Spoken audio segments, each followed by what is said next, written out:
Boa noite, pessoal. Eu me chamo Fabiana, falo de Santo Amaro da Imperatriz e hoje vamos ter um tema, o empreendedorismo em foco. O papel do empreendedorismo para o desenvolvimento regional. Hoje nós vamos conversar com o Rafael Bianchini Glavan, administrador, especialista em educação, mestre em inteligência organizacional, doutorado em engenharia de produção, doutorando em desenvolvimento socioeconômico, consultor empresarial com 2 décadas de experiência. Boa noite, Rafael, tudo bem? Boa noite, Fabiana, tudo bem? Tudo. Uma Rafael, excelente começando. noite, uma Pode excelente falar. noite para você e todo esse público maravilhoso da nossa querida cidade vizinha de Santo Amaro. Uma grande satisfação estar aqui contigo. Obrigada. Começando a nossa conversa, Rafael, você pode se apresentar? Bom, eu me chamo Rafael Bianchini Glavan, sou formado em administração, sou neto de família de comerciantes, tanto da família paterna quanto da família materna. Minha família paterna tinha uma loja de comércio na nossa capital querida, Florianópolis. A família da minha mãe tinha comércio também na Serra Catarinense. Houve aí um casamento entre ambos e eles acabaram trabalhando com educação grande parte das suas vidas. Então, a minha formação é essa junção da paixão pela administração, que vem aí dos antepassados, comerciantes, os avós, também da educação. Meu pai na Universidade Federal, a minha mãe pedagoga de uma instituição também. E aí, em determinado momento da vida do meu pai, ele tirou uma licença do serviço público, aquelas famosas licenças sem vencimento, e foi empreender, ser empreendedor por algum tempo. E aí juntou esses dois mundos, a educação, que não é só a educação formal e ensino, é também você educar a tua postura perante um funcionário, um empreendedor ter a educação de estudar o mercado, estudar as novidades, buscar sempre a melhoria. E aí nasceu a paixão dessas duas variáveis, educação e administração. E aí eu estou aí com bastante, 40 e poucos anos, por assim dizer, trilhando aí um caminho triplo de consultoria empresarial, dando resultado em organizações, como empresário, numa pequena empresa de consultoria, e também como professor. É basicamente essa história, alguém que há 25, 26 anos estuda administração, pessoas e empresas de maneira contínua. Sim. O que é empreender de um modo geral? Olha, Fábio, empreender, para mim, é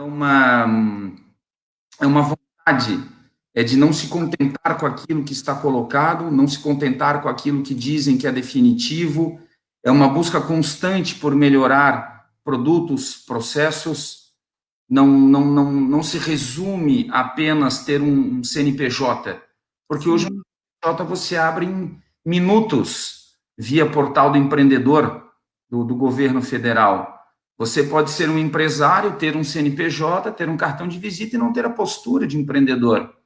Então, o empreendedor, na minha visão, e a literatura acadêmica mostra isso, é aquele que tem como é que nós podemos dizer, uma não conformidade com o que está colocado, alguém que busca de todas as formas melhorar a vida das pessoas, seja por um produto melhor, um atendimento melhor, seja por meio das suas empresas inserir no mercado de trabalho pessoas que estariam em um processo normal à margem deste processo, fazer melhorias na parte de inclusão, diminuição de desigualdades. Aí nós temos os empreendedores sociais, aqueles que fazem produtos, serviços e tecnologias para a melhoria da vida das pessoas. E nós temos, claro, também o empreendedor interno, aquilo que a literatura chama de intraempreendedor, ou empreendedor interno, ou empreendedor corporativo. É aquele colaborador, aquele funcionário que quer de qualquer forma melhorar os produtos daquela empresa, quer melhorar a vida das pessoas, ele apenas não quer ter uma empresa. Não é um perfil dele. sim. Há uma cobrança muito grande hoje, você tem que ser empreendedor, você tem que ser empreendedor. E nem todos vão ter o perfil de ser o empreendedor daquele que tem um CNPJ, porque não é fácil. Muitos têm essa busca pela melhoria constante, de querer fazer melhor, mas não querem ser donos da própria empresa, querem fazer isso estando sob o comando de alguém. Então, eu entendo empreendedorismo, e a literatura mostra isso, que é alguém que não se conforma, é aquele que busca constantemente melhorar, seja sendo dono da sua empresa ou não. Sim. Quais as orientações você dá para quem quer começar um negócio? Olha, Fábio, tradicionalmente, quando vai se iniciar o negócio, costuma-se dizer, vá fazer um plano de negócios.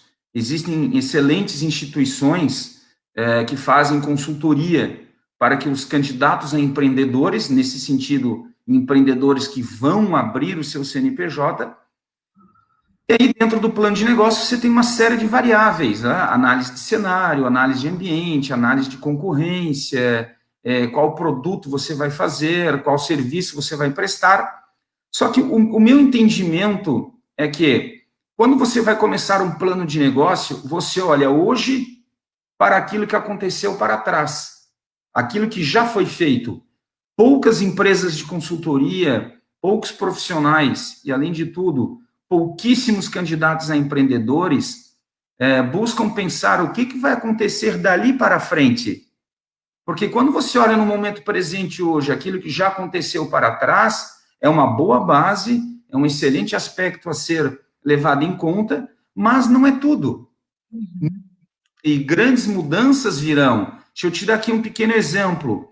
Quando surgiu os streamings, as plataformas de transmissão de conteúdo, mais popularmente Netflix, que hoje nós temos no Brasil, Globoplay, Telecine e outras, dizia-se que iria acabar com as videolocadoras. E acabou. Acabou com Blockbuster e com outras. Muitos diziam que iriam acabar com o cinema, mas não acabou. É claro que o cinema teve que se reinventar, fazer transmissão de filme, de finais de Liga de Futebol Americana, torneio de futebol europeia. Você que é tão ligado ao esporte, que tanto lutou e tanto fez e faz pelo esporte, não só de Santa Amaro, mas da Grande Florianópolis. É claro que o cinema também passou a transmitir shows de rock, de música em geral. Mas por que o cinema não sucumbiu? Por que ele não parou frente às plataformas de Netflix e outros, como as locadoras morreram? Por causa de uma coisinha chamada experiência. Quando você vai ao cinema, mais do que o filme, você está querendo sair de casa, você está querendo uma pessoa amada. Quem é aí muito mais antigo como eu, e de outra geração, o único momento que você tinha para encostar no ombro da menina amada, do seu homem amado, era o cinema. É aquela pipoca com gosto de cinema que parece que aquele gosto só existe lá. É como a cama do hotel. É a mesma. Só que ele está envolto num ambiente, numa experimentação, numa fuga da rotina que nós não experimentamos no dia a dia, ainda mais em momentos pandêmicos como estamos agora. Então, quando você for começar um negócio, não olhe apenas para as mudanças que aconteceram, é um bom começo, mas tente entender o que vai acontecer do primeiro dia que você montar o seu negócio aos demais. Vai ter mudanças todos os dias e você não pode reagir. Você tem que tentar identificá-las antes que aconteçam. Sim. Sim. Qual é o procedimento correto para a aquisição de um programa software de gestão? Ok, Fabiana, só uma questãozinha ali. Antes você havia me perguntado sobre a questão do empreendedor, do que seria espírito empreendedor, né? Sim. Então, vou fazer uma afirmação que talvez resuma o meu entendimento sobre empreendedorismo. Alguns anos atrás, um senhor chamado Senor Abravanel, conhecido como Silvio Santos, e aqui nós não estamos julgando quem gosta da televisão dele, do canal de televisão dele ou da programação, e ou eventualmente o estilo dele de apresentar, mas há muitos anos atrás, ele colocou um genro casado com uma das suas filhas no comando de um banco chamado Pan-Americano. E esse banco lesou, na verdade, ele lesou os seus correntistas, deu prejuízo. O que aconteceu? Em uma postura maravilhosa, em um espírito empreendedor, ele foi à televisão e falou: se o Banco Pan-Americano não pagar que é meu, eu pago. Ele foi a público, assumiu o que ele devia, que não era nem culpa direta dele, não havia sido ação dele, não era ação, mas era por omissão, afinal a empresa era dele, era ele que havia colocado esse genro para administrar o negócio, e numa postura de caráter, e numa postura de evolução, ele disse: se a minha empresa não pagar, eu pago. Isso é empreendedor. Ele assumiu o risco, montou a empresa, assumiu o risco quando delegou para alguém. E quando essa pessoa cometeu um ato, intencional ou não, talvez não tenha sido o genro dele, tenha sido um subordinado, não lembro agora, também não vem ao caso, essa atitude do Silvio Santos demonstra, na minha visão, que é ser um empreendedor. Não havia sido ação direta dele, não importa de quem é a culpa. A humanidade está há milênios discutindo de quem é a culpa. Nós temos que avançar para a responsabilidade. Então, ele ali, eu pago. E todos os clientes foram ressarcidos, não houve prejuízo. Isso é empreendedor. Além que, antes de saber que está montando um negócio, que é claro para o sustento dele e da família, ele tem um impacto direto na sociedade. Quanto à tua pergunta, Fábio, eu vou continuar te chamando de Fábio Pode chamar. pelo teu trabalho. O que eu diria? É muito comum o pequeno empreendedor, que é o nosso foco aqui, contratar um software a automatizar a sua empresa, seja o financeiro, a empresa como um todo, e continuar fazendo algo paralelo no Excel, continuar fazendo no papelzinho, continuar pedindo para o funcionário. Não, pega essa planilha de Excel aqui, depois nós decidimos juntos. Então, o que eu diria antes de contratar um software? Tenta identificar quem usa, não acredita apenas naqueles clientes satisfeitos que estão no site de quem está te vendendo, tenta ir atrás, pesquisa as referências lá no Reclame Aqui ou em outros sites para verificar se tem clientes insatisfeitos e, acima de tudo, verifica se em um primeiro momento você vai usar tudo que aquele software oferece, porque é muito comum você entrar em qualquer empresa e de todo aquele sistema, todo aquele software, usar só um pouquinho. Você tem um sistema gigante que ninguém sabe usar e que ainda fica uns Excel, umas planilhas eletrônicas, para não dizer Excel, fica ainda uns arquivos que o sistema não conversa. Então, eu faria isso. Procuraria uma empresa com uma boa avaliação, pediria para que a implantação do software, se for possível, fosse gradativa, à medida que você fosse precisando, e, acima de tudo, chamaria o vendedor, alguém responsável por esse software: olha, eu tenho esses controles paralelos aqui, que hoje eu faço no papel, que hoje eu faço em uma planilha eletrônica, eu quero que você coloque lá dentro. Se você colocar lá dentro essas ferramentas que vão facilitar a minha vida, eu fecho contigo. Eu tomo esse cuidado. Sim. Como eu divulgo a minha empresa? Olha, boa pergunta. Hoje temos o marketing, como se fala, digital, nas plataformas. Muitas empresas ainda permanecem no marketing, por aí dito, analógico, outdoor, cartazes, panfletos. O que eu digo? Primeiro, você divulga fazendo um bom trabalho. Seja produto ou serviço, primeiro você tem que fazer um bom trabalho. Segunda questão que tem que ter muito claro é que muita gente pensa no marketing, na divulgação, apenas no cliente. Só que nós temos que separar que cliente é aquele que vai fazer uso do teu produto ou do teu serviço. Mas existe o consumidor ou o usuário. que é aquele que vai consumir. Vamos estabelecer uma diferença. O cliente é quem compra. O consumidor ou usuário é aquele que vai consumir o produto. Então, quando você vê uma propaganda de uma rede de fast food, esses sanduíches, a propaganda ela tem que, ao mesmo tempo, atiçar a vontade da criança, que vai ser o consumidor ou usuário, mas, ao mesmo tempo, tem que conquistar a mãe, ou o pai, ou o responsável, que é quem tem o dinheiro, para que ele compre. E aí essas redes começam, é natural, tem café da manhã, 100% natural, quando você sabe que não é. Então, a primeira questão que tem que ser vista é o seguinte: tem o teu cliente, que é quem vai comprar, e tem o consumidor ou usuário, que vai fazer uso. A propaganda da ração, ela conquista o dono, que é o cliente, quem vai comprar. Você nunca viu um cachorro comprando sua ração no supermercado. Mas quem vai fazer uso é o pet, o cachorro. Então, existe o cliente e existe o consumidor. Se você me permitir, Fábio, já que estamos em um clima informal, vamos fazer a brincadeira. Sabe a roupa íntima masculina? Sim. Quem vai usá-la?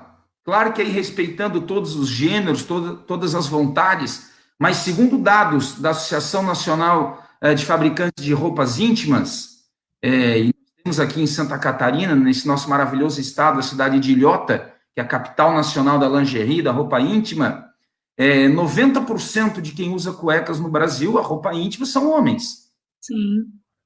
As propagandas são voltadas para os homens ou para as mulheres? Para as mulheres. Para as mulheres, porque são elas que compram. Então, a melhor maneira de você divulgar a sua empresa, primeiro quem é o teu cliente?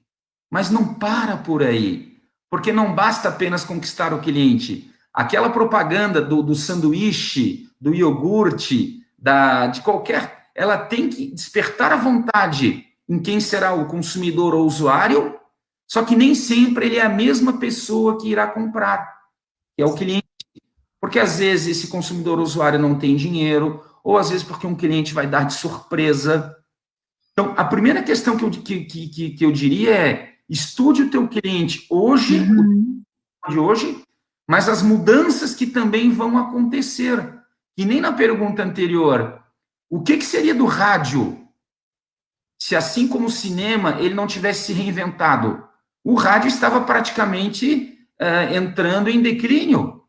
Quando ele se junta ao Facebook, quando ele se junta ao YouTube, como nós, quando ele se junta a outras plataformas de transmissão, hoje você tem o rádio, que é a credibilidade do rádio, aquilo que teu avô dizia, é verdade, eu escutei no rádio.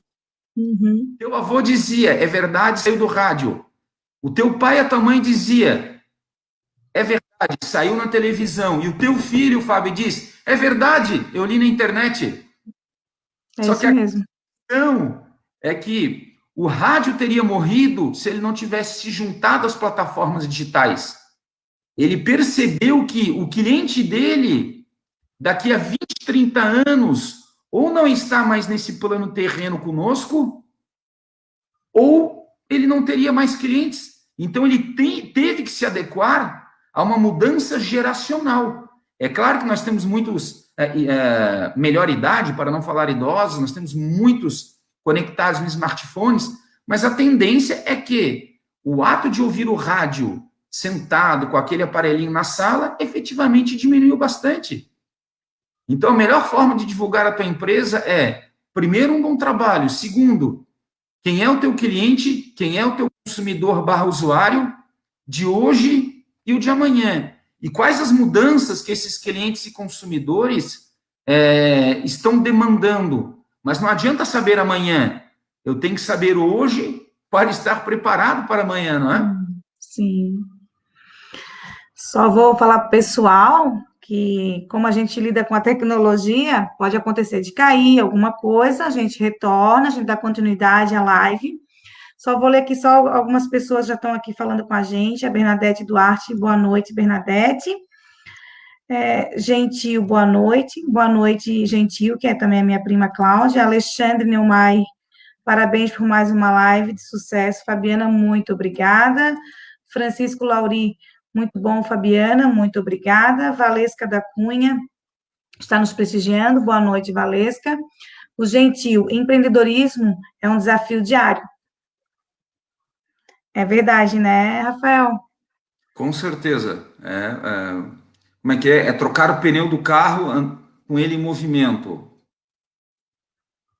Por isso que é um espírito, por isso que é uma vontade constante, diária, por isso que é uma superação todos os dias.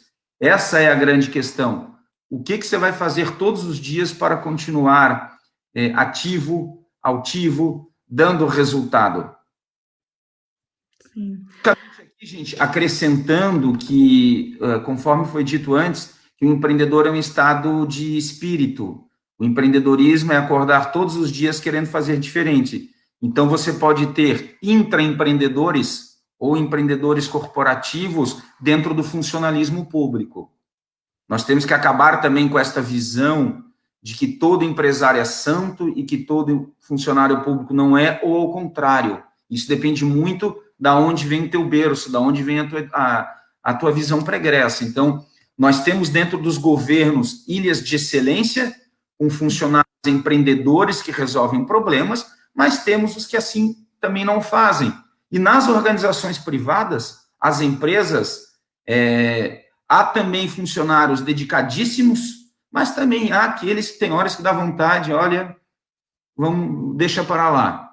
Então, empreender é isso, é todos os dias. E aí você pode perguntar, um professor pode ser empreendedor? Com certeza. Aliás, os professores que foram substituídos aí nas últimas décadas, ou nos últimos anos, e todos nós tivemos alguns desses, no ensino médio, talvez na faculdade. Eu lembro de um professor de história que eu tive, que ele parecia que tinha vivido a história. Quando ele falava das revoluções e das guerras, eu pensava, não, esse estava lá. Só que não sabia usar um quadro digital quando veio, não sabia interagir por ferramentas de ambiente virtual de aprendizagem, o AVA, não sabe usar, por exemplo, ferramentas de comunicação, transferência de conteúdo mais simples, como WhatsApp, não sabe lançar nota em um diário, não saberiam fazer uma transmissão online. Então, assim, ele não foi um intraempreendedor, ele pode ser um professor funcionário de uma instituição privada ou de uma instituição pública, não interessa aqui, mas ele não soube se reinventar. Então, o empreendedor é esse que se reinventa todos os dias, todos os momentos. Se é com a empresa dele, se ele, além desse espírito empreendedor, de reinvenção, é uma empresa dele, ao qual, então ele é também um empresário, ou se ele é um intraempreendedor, aí é uma questão conceitual. Mas se ele comunga dessa visão, não, eu vou mudar o mundo, ou pelo menos vou mudar a educação da minha filha, da minha casa, da minha rua. Não é? Essa é a ideia. A Priscila Ferreira, parabéns, Fábio, por trazer temas tão importantes e pessoas com tanto conhecimento. O Rafael realmente é muito conhecedor. Dauri Silva Júnior, primeiro, um produto campeão é importante para alavancar as vendas. Certo, Rafael? Perfeito. Primeiro fazer. Sim. A Thalin, excelente tema. Boa noite, Thalin, obrigada. Nilson da Silva, legal esclarecer, obrigada, Nilson, meu tio. Letícia Figueiredo, boa noite, Rafael. Foi meu professor, aprendi muito com ele. Passei a amar mais a administração. Sucesso. Opa, Letícia, grande aluna, agora envolvida com o turismo. Letícia, uma excelente aluna, dedicada. A Carla Alves, boa noite, tema muito importante. Obrigada, Carlinha, boa noite. E ela também fala, parabéns, Fabiana da Silva, por trazer cada semana assuntos de grande relevância. Obrigada, Carlinha. Dentro da sua experiência, em uma visão ampla, quais as maiores dificuldades que o pequeno empresário tem? Olha, Fábio, a primeira questão é a confiança no país. Né? Quando eu digo país, pode ser a realidade dele local, a realidade estadual, e a realidade municipal, a federal. Né? Em segundo ponto, a confiança nele mesmo. Dizem que o ser humano inova, que ele melhora, que as oportunidades estão nas crises. Há uma série de livros que podem ajudar isso nesse aspecto, para que você veja que a maioria das organizações de sucesso que nós temos hoje surgiram de momentos de crise. Basta ver que algumas das organizações mais famosas que nós temos hoje, mais admiradas pela tecnologia, como iFood, Uber, elas vêm pós 2009, 2010 ali, pós aquela crise horrorosa que teve nos Estados Unidos de 2008. Né? E que grande parte das reinvenções que nós estamos tendo em organizações agora no Brasil estão surgindo por causa da pandemia, e que essas organizações, com certeza, algumas já estão tendo um boom, um crescimento muito grande agora, e outras terão daqui para frente. Mas a ideia é que o Barão de Mauá, na verdade, Visconde, Irineu Evangelista de Souza, já dizia isso, quando perguntaram: e como você conseguiu fazer tanta coisa com o governo? E ele disse: apesar do governo. Então, aqui não há nenhuma crítica a nenhum governo municipal, estadual, federal. Aliás, precisamos de pessoas jovens, de coração puro e com interesse genuíno, não apenas na presidência, nos governos e no legislativo estadual, mas, acima de tudo, nas prefeituras e nos legislativos municipais. Precisamos de jovens apaixonados pela mudança. Por isso que o perfil do empreendedor, aquele que não se contenta com uma realidade, quando transferido para a política, tende a também dar um resultado muito bom, porque ele não vai se conformar com aquele status que acontece. Mas a grande questão é que, quando não há uma confiança no governo, quando uma sociedade não observa uma possibilidade de mudança nas condições que propiciem um surgimento, ou pelo menos a estabilização do empreendedorismo, diminui o índice de confiança. Se essas pessoas deixam de confiar na capacidade do governo de conseguir estimular o empreendedorismo, elas acabam, não vou fazer isso. E aí elas se sentem menos capazes. Então, o primeiro ponto que eu digo o que fazer, qual é a dificuldade do pequeno empresário? Primeiro, a confiança na região, município, estado, país. E segundo, a autoconfiança dele.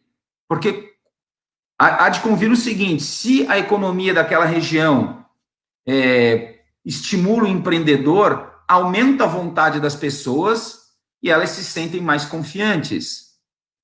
Se aquele contexto econômico, social, político, jurídico não proporciona essa confiança, as pessoas diminuem. Tem uma série de estudos sobre isso, que é a educação empreendedora, intenção empreendedora. Inclusive, há 2 anos atrás, eu publiquei um artigo internacional junto com o professor Diego Passoni, de Balneário Camboriú, de uma instituição renomada, onde nós conseguimos demonstrar isso. Quanto mais educação empreendedora é colocada no ensino superior, mais o estudante tem a vontade de empreender.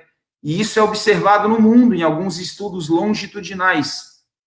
Porque quando aquele professor em sala de aula passa confiança, ensina educação empreendedora, já desperta a intenção empreendedora. Né? Então, é desse misto da confiança na situação política, e aqui eu falo política, como dizia Aristóteles, a política é um todo, que dentro dela está a educação, cultura, valores, família, tradição, liberdade individual. Aristóteles dizia isso: política não é partidarismo, é você olhar para uma nação, para um governante, o que ele está fazendo.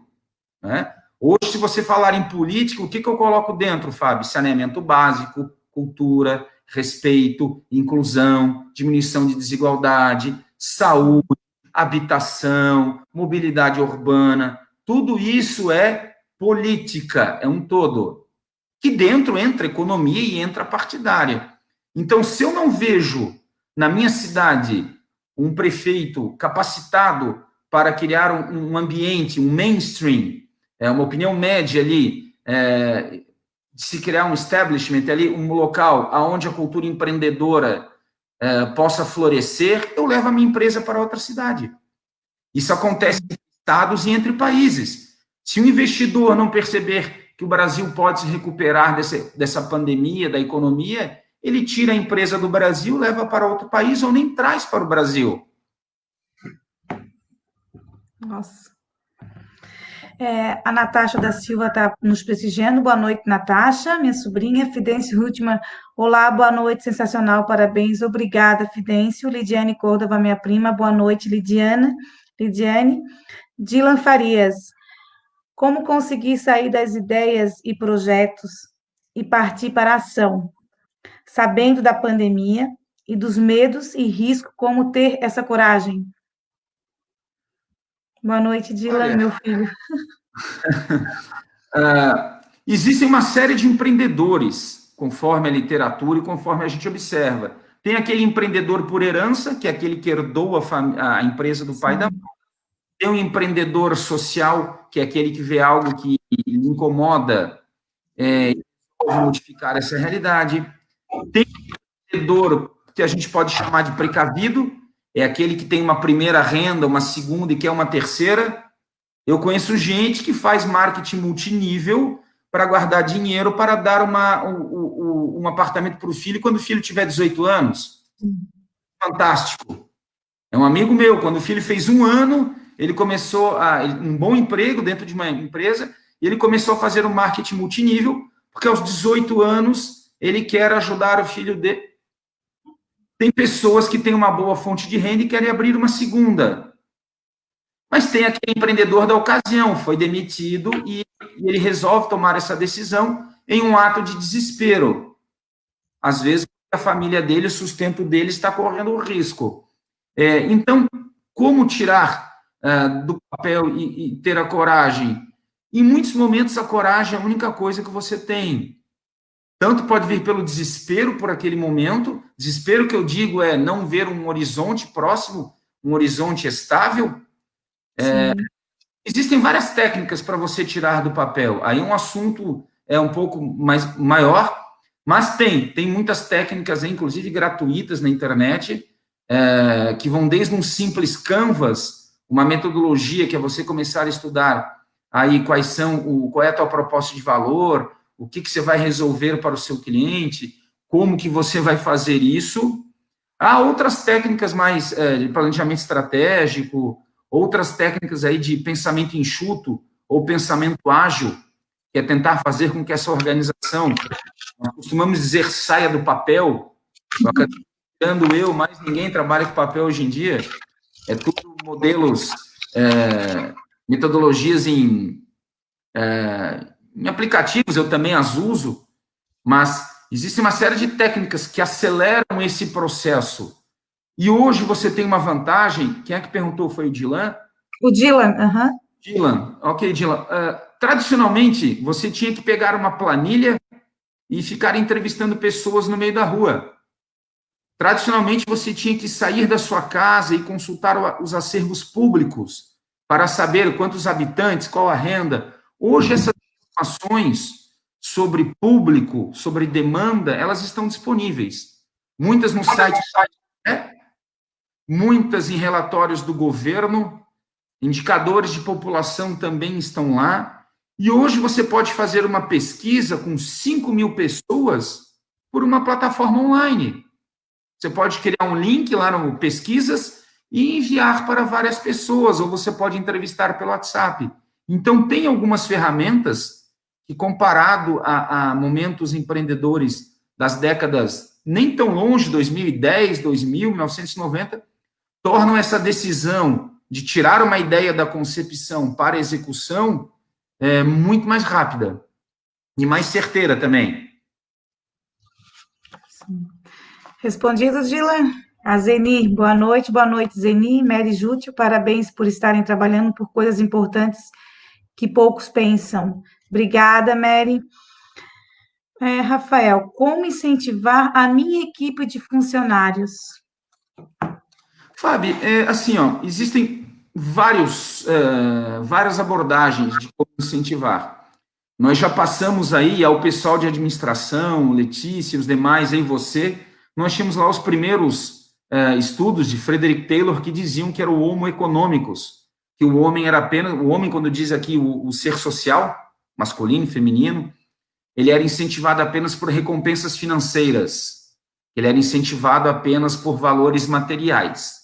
É claro que o dinheiro é importante, é o sistema em que nós vivemos, mas o que nós temos que pensar? Uma das ferramentas da área de gestão de pessoas é a pesquisa salarial. O que é pesquisa salarial? Quando você compara o quanto você paga com o que os outros pagam. É claro que nem sempre o que é um cargo na minha empresa é igual na sua. Então, um analista financeiro na sua empresa pode ter uma descrição de cargo diferente da descrição do mesmo cargo em outra empresa. Porém, em funções aonde a carga horária e a descrição do cargo são próximas, o valor pago é muito parecido. Se um analista financeiro na minha empresa cumprir uns requisitos muito próximos à tua empresa, o máximo que pode acontecer é eu pagar 2.000 e você, para tirar esse meu grande empreendedor interno, esse meu colaborador de espírito empreendedor, você vai pagar 2.200. Mas como ele é muito bom, eu vou lá 2.300. Vai chegar uma hora que eu vou olhar para ti, ô Fábio, o cara está ganhando demais, a função dele não vale tudo isso. É claro que, tirando exceções, alguém que é muito bom, que vai salvar uma falência, alguém que vai para uma região muito inóspita, desabitada, que ninguém quer ir, tirando essas exceções, na maioria das vezes, funções parecidas, com cargas horárias parecidas e responsabilidades parecidas, o salário é parecido. A diferença tende a ir para benefícios. E dentre os benefícios, aqueles ditos intangíveis, que é o quê? A possibilidade de crescimento, o clima organizacional, a ambientação, o sentimento de justiça. Então, eu sempre digo, há uma frase antiga, supostamente atribuída a alguns pensadores, que contrate pelo caráter, e depois você treina. É claro que você vai contratar alguém para exercer a medicina pelo caráter, sem ele ter a formação. O nome de exercício legal da profissão. Mas, dentre pessoas habilitadas, capacitadas para aquela função, eu diria tratá-las com humanidade, tanto na entrada quanto na saída. Até porque a maneira como você tira um funcionário, às vezes pelo WhatsApp, depois eu vou passar ali o canal, deixar no final meu canal no YouTube. Nós tivemos aí uma série de empresas na pandemia que demitiram funcionários em chamada coletiva via WhatsApp. Abriram uma chamada em grupo com 30 funcionários e demitiram, vocês estão tudo na rua. Você imagina quem ficou? Acabou. Ele já está mandando currículo, ele já está pensando em virar empreendedor. Sim. Então, assim, trate com humanidade, não é deixar o colaborador, não, é tratar com humanidade, a dignidade mínima que nós devemos dar para cada ser humano, independente das nossas diferenças, é a humanidade que você tem que tratar, só que agora ele, além de um ser humano, um irmão seu de raça humana, não importa o teu credo, a raça, a cor, a religião, ele está dentro da sua instituição. Então, assim, trate com humanidade, até porque vai ter aí talvez diferença entre regiões. É claro que o mínimo regional em São Paulo é maior do que em Florianópolis, é maior do que em outros locais. Ninguém pode ganhar menos que o salário mínimo no Brasil, pela lei, pela CLT, mas existe o mínimo regional. Só que duas empresas em São Paulo vão disputar o funcionário, o colaborador, por aquilo que se costuma pagar naquela região. Sim. Empresas de TI, tecnologia da informação, vão disputar um colaborador bom de acordo com o que se paga naquela região. Isso vai ser em Criciúma, lá no sul, que é um polo de tecnologia, assim como em Blumenau, lá no norte, que é um outro polo de tecnologia, ou em Florianópolis, que também é um polo de tecnologia. Só que chega uma hora que as empresas param de disputar no dinheiro. Até porque a pessoa chega num momento que, opa, não é só dinheiro, existem outras variáveis.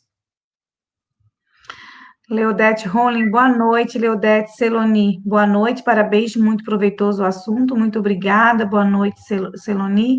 A Priscila Ferreira, dependendo da região, também tem diferença de valores? Essa é a questão. Em cada região, você vai ter uma média salarial que aquelas organizações vão pagar, respeitando mínimo regional e piso da categoria. Né? Não é assim, eu vou lá e vou pagar. Nós aqui da região, os proprietários de empresas vão definir isso. Não, tem que respeitar salário mínimo, mínimo regional e o piso da categoria referente às convenções dos conselhos. Sim, vai haver diferença, né?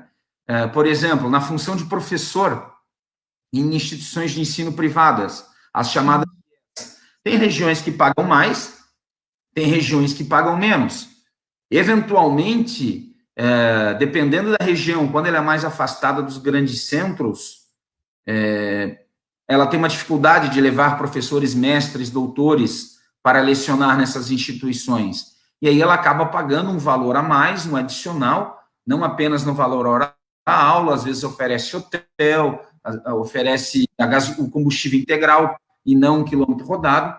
Então, tudo isso respeitando conselhos regionais e pisos de categoria, respeitando o salário mínimo e mínimo regional, e há uma disputa até certo limite financeiro que as organizações disputam esses colaboradores.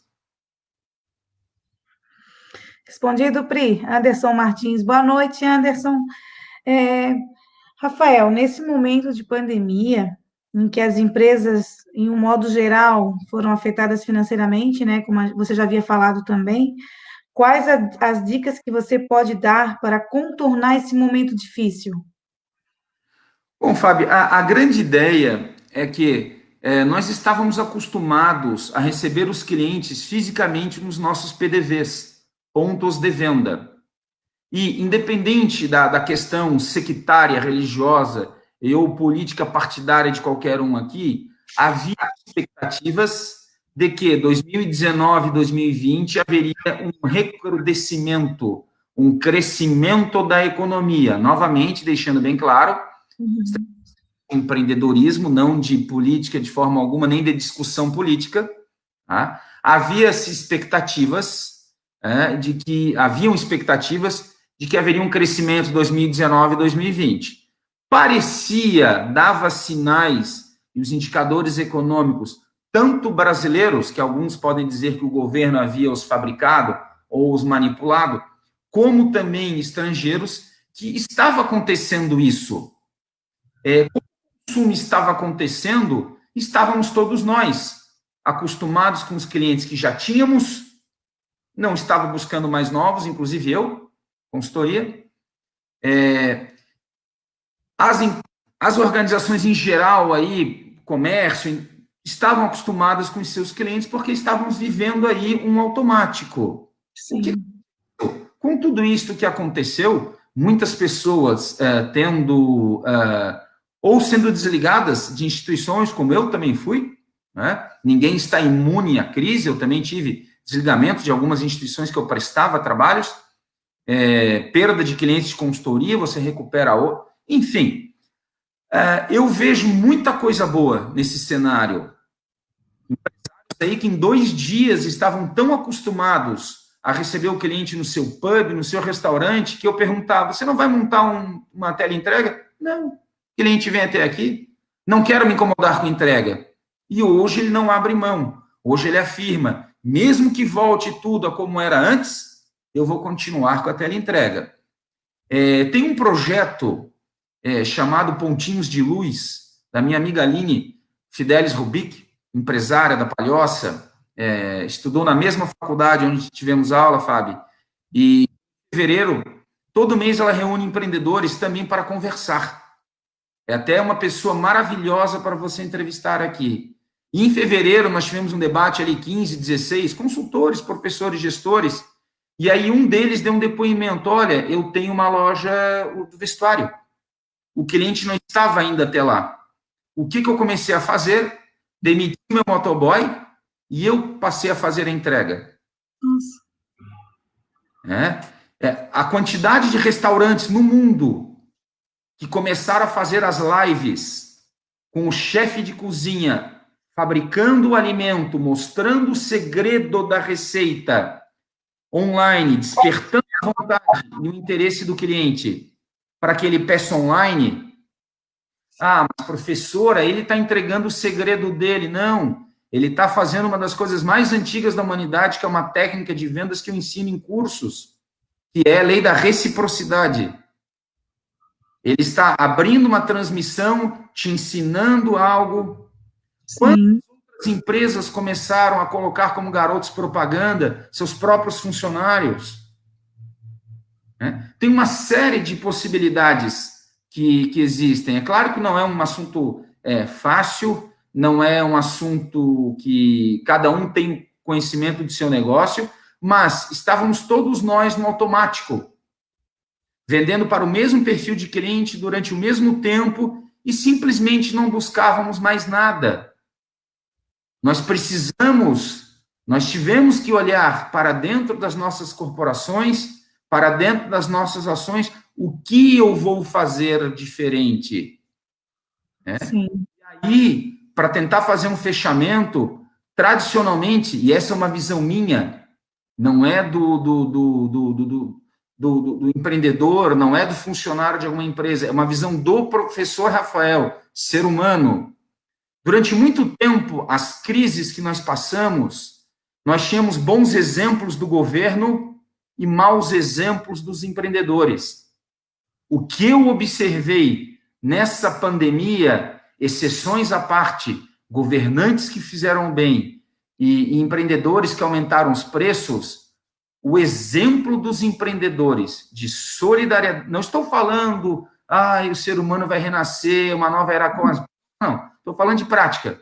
O que empreendedores que doaram a sua produção, que fabricaram álcool gel para dar de graça, teve um empreendedor que doou 500 mil máscaras, não, 150 mil máscaras, a um preço de 5, 6 reais qualquer uma, ele doou 1 milhão e pouco.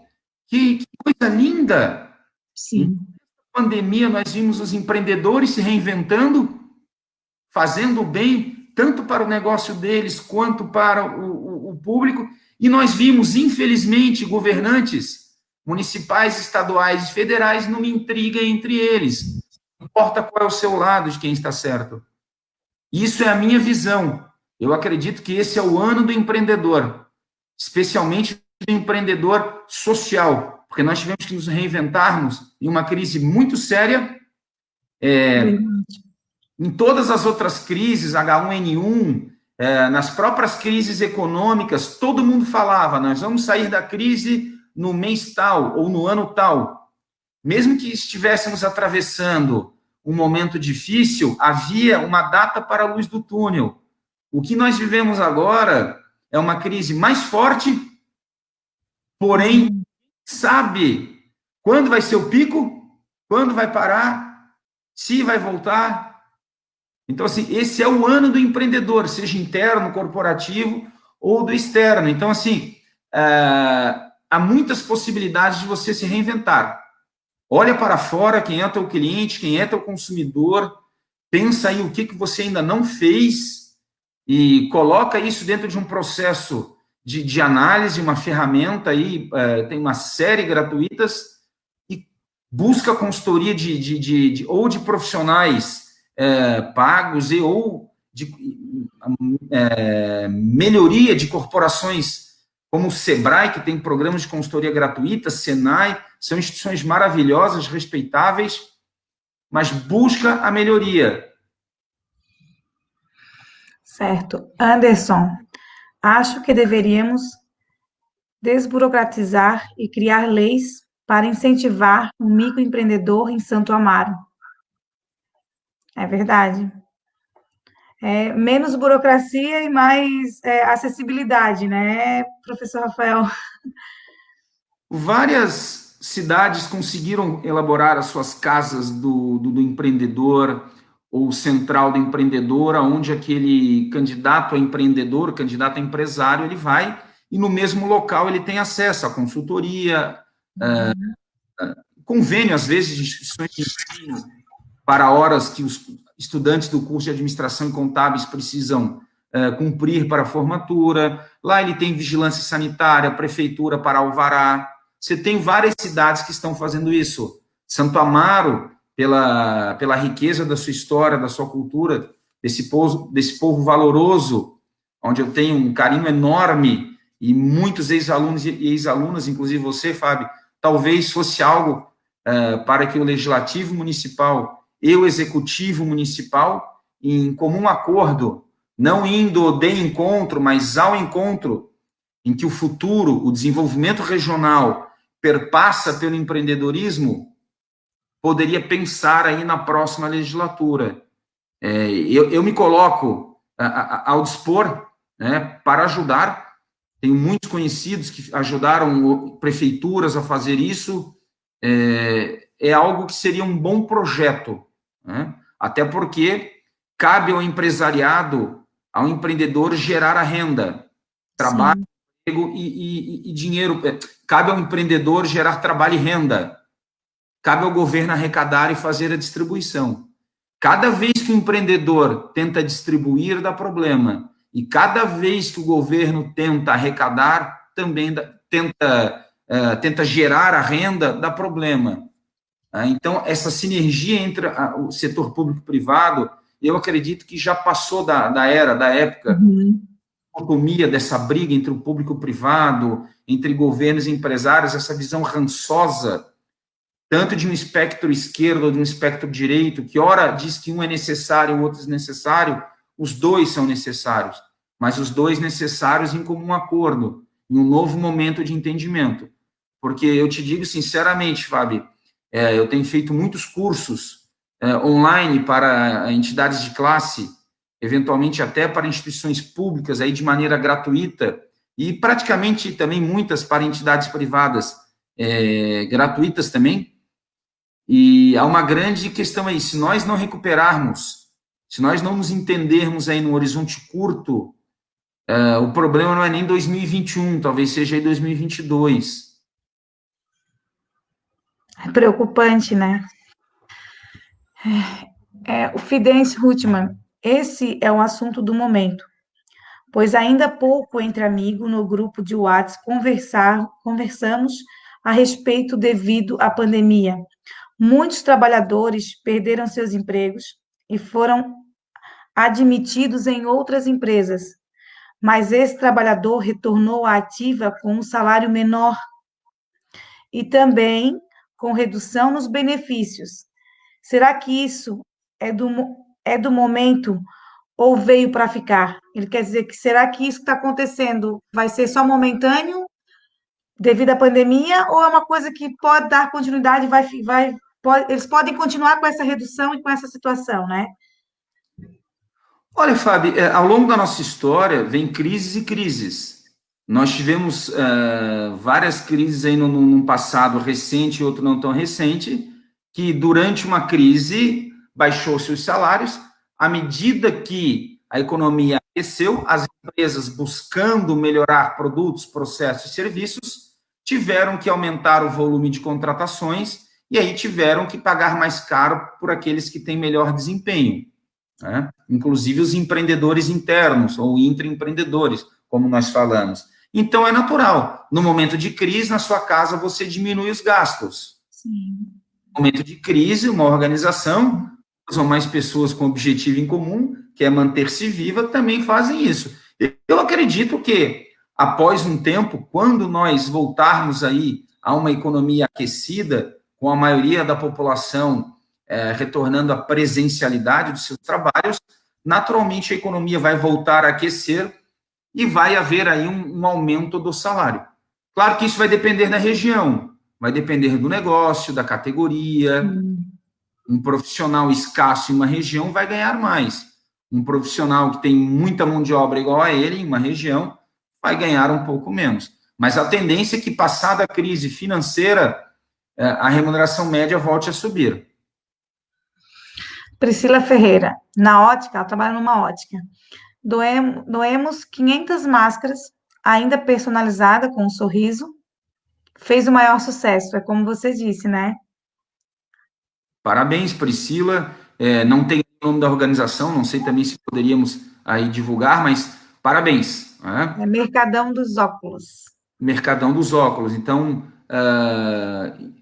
parabéns ao Mercadão dos Óculos e aqui a Priscila Ferreira por estar divulgando isso. São essas atitudes que fazem. Com certeza, essa atitude partiu de intraempreendedores, colaboradores ali, o próprio dono, talvez, da empresa. Olha, eu preciso fazer a diferença. São vidas, são seres humanos. Nem tudo é business, como diz um pessoal.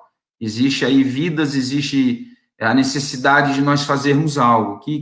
Uma excelente notícia, Priscila, não sabia dessa. Sara Pinho, boa noite, Fábio e Rafael. O empreendedorismo tem um impacto positivo para a economia de qualquer cidade, país. E quando é feito de forma correta, o empreendedor gera muitos empregos. Parabéns pela live. É verdade, né, Rafael? Com certeza. Rafael, qual é a diferença entre custos fixos e custos variáveis? Bom, Fábio, a ideia básica é que o custo fixo é aquele que, independente, vamos imaginar uma indústria, né? O custo fixo seria aquele que, independente da quantidade da sua produção, ele não se altera. Exemplo, o aluguel. Você fábrica alugou um galpão, lá tem 5 mil reais de aluguel. Se você produzir uma peça nenhuma ou 1 milhão, esse custo fixo ele permanece o mesmo, que é 5 mil reais. Tal qual, por exemplo, o salário. Se o teu funcionário sofrer um acidente de trabalho, pelo menos naquele período inicial, ele mantém o salário. Ele produzindo bem, produzindo mal, produzindo uma peça ou nenhuma, ele também vai ter ali o mesmo custo fixo do salário dele. Até porque a nossa lei não permite remuneração apenas variável. Outros países têm. Como calcular o prazo de retorno do investimento do meu negócio? Bom, o prazo de retorno do investimento do negócio, que alguns chamam de ROI, que é o retorno Uhum. do investimento em inglês, no Brasil, algumas consultorias e alguns órgãos costumam chamar de prazo de retorno do investimento, PRI, nada mais é do que o tempo que todo aquele teu aporte inicial custou 45 mil reais abrir a empresa. Tá? Vamos arredondar, 50 mil reais. Você vai ter um lucro mensal de X. Já tirando aí funcionários, salários, matéria-prima, teu prolabore, que você precisa para sobreviver, aquilo que lá ao final você puder deixar no caixa da empresa para se reinvestir no fluxo de caixa, você vai pegar o valor inicial, mais esse valor que vai sobrar ao final de cada mês, e aí você vai fazer uma divisão por espaço de tempo. Aí será o prazo de retorno do investimento. O ideal, né, o que muitos pensam que é o ideal, é que ele seja o mais rápido possível. Vai demorar 3 anos para recuperar o investimento, 4 anos. Tem que se ter um grande cuidado que não é só o tempo que o investimento vai demorar para retornar, é também o que ele vai dar depois. Às vezes você pode recuperar o investimento em 1 ano e depois ele te dar 500 reais por mês. E às vezes você pode investir um valor maior e ele demorar aí 4 anos, porque é um investimento alto. Vamos supor, você vai abrir uma franquia aí de um fast food. Estamos Sim. com um investimento de uma monta aí de milhões. Só que depois que você 6, 7 anos depois, eu imagino, pouco mais, pouco menos, que esse investimento se pagar, a tua entrada mensal é fabulosa. Então, não é só o prazo, tem outros fatores financeiros. Uhum. Pergunta muito interessante. É algo que o empreendedor, o candidato a empreendedor tem que pensar. Que durante esse tempo, ele vai ter que abdicar do estilo de vida, de alguns confortos, alguns luxos, né? Sim. Você recomenda algum livro, curso ou pesquisas para quem tem seu próprio negócio, para quem quer pretender ter? Olha, seria uma lista longa de filmes, os vídeos. Eu me comprometo que caso alguém pergunte para você no privado, alguém da região, aí você me contacte que eu respondo para a pessoa, te passo algo mais robusto, mais firme. Sim. Eu costumo indicar nas minhas aulas, nas pós-graduações, nos cursos, em geral, tem um livro introdutório muito simples, chamado Oportunidades Disfarçadas. Oportunidades Disfarçadas. Tem o volume 1 e o 2. O 1 tem gratuito na internet, em PDF. É só jogar o nome, Oportunidades Disfarçadas, você irá encontrá-lo. Lá contem histórias de 4 linhas, no máximo um parágrafo, como que grandes organizações foram surgindo, como que surgiu a Sony, vai mostrando de que crise saiu, de que momento de desespero aquela ideia saiu e o que foi feito para que essa ideia vingasse, desse certo. Então, de maneira introdutória, que é uma linguagem simples, o livro Oportunidades Disfarçadas. Obrigada.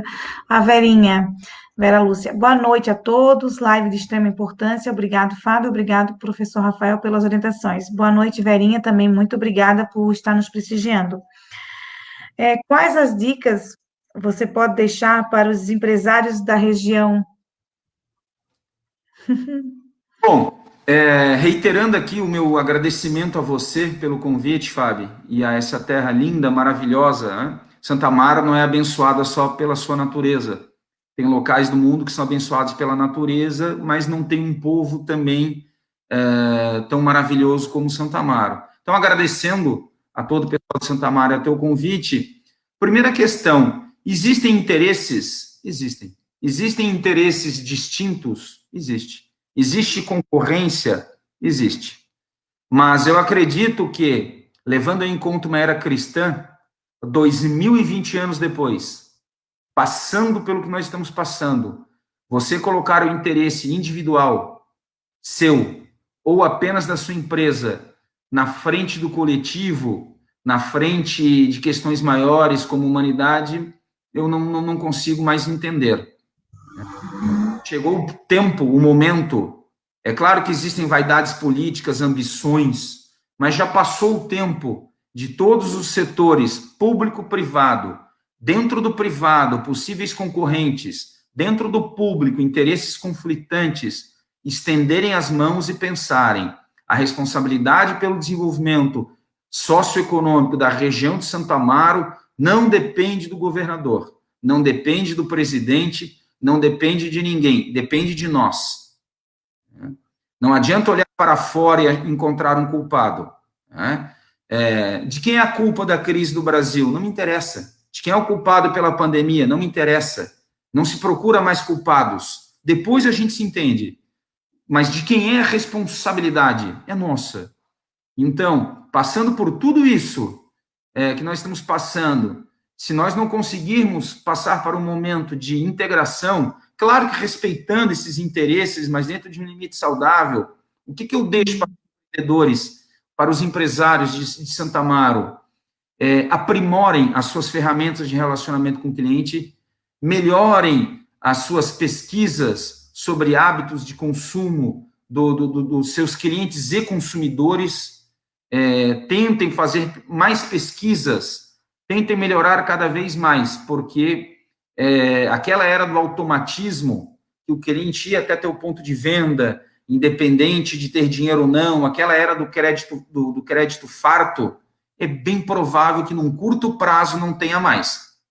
A partir de, já está sendo desde março, cliente agora não vem direto a você. Como diz um grande consultor brasileiro, Rodrigo Cardoso, dos maiores palestrantes do Brasil, que eu tive a honra de compartilhar estudos com ele, o cliente agora tem que ser pescado.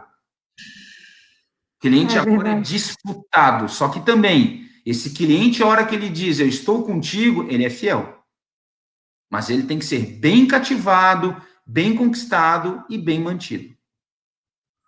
Dica importante. Não é? Sim. Vidas melhores do que nós, não basta tratar bem apenas uma vez, tem que ser ao longo do tempo. Então, eu sempre brinco que há cliente, porque ele é feminino, ele é mais evoluído, ele gosta de ser melhor tratado, ele tem que ser mantido e regado todos os dias. Rose, boa noite. Boa noite, Rose. Você pode informar, Rafael, quais os canais de acesso para quem quiser conhecer melhor o seu trabalho? Bom, Fábio, tem o meu site institucional. À medida que alguém clicar lá, terá o acesso a todas as mídias. Eu não sei se eu consigo digitar aqui, acredito que não. Mas depois da live dá para deixar assim. Então, Fábio, coloca ali no chat, por favor, o meu site. Sim, Tá? Eu estou te passando aqui. tá. Se você puder pegar no teu WhatsApp e passar para a nossa querida audiência. Então, o meu site é www.rafaelglavan, como vocês estão vendo aí na tela, acredito, o meu nome com M de Maria, Já coloquei, www.rafaelglavan. Hã? já coloquei.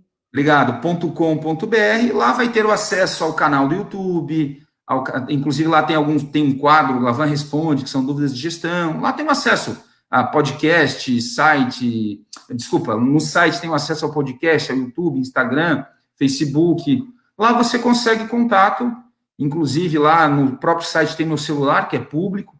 Quem porventura aí tiver alguma dúvida, se eu puder ajudar, entra lá em contato. Assisti sua live com a Fabiana, pode me dar uma dica, me dá umas horinhas ali que eu te respondo, às vezes estou em algum outro atendimento, mas conhecimento está aí para ser compartilhado. É verdade. Tem mais alguma coisa que você queira falar sobre o seu trabalho?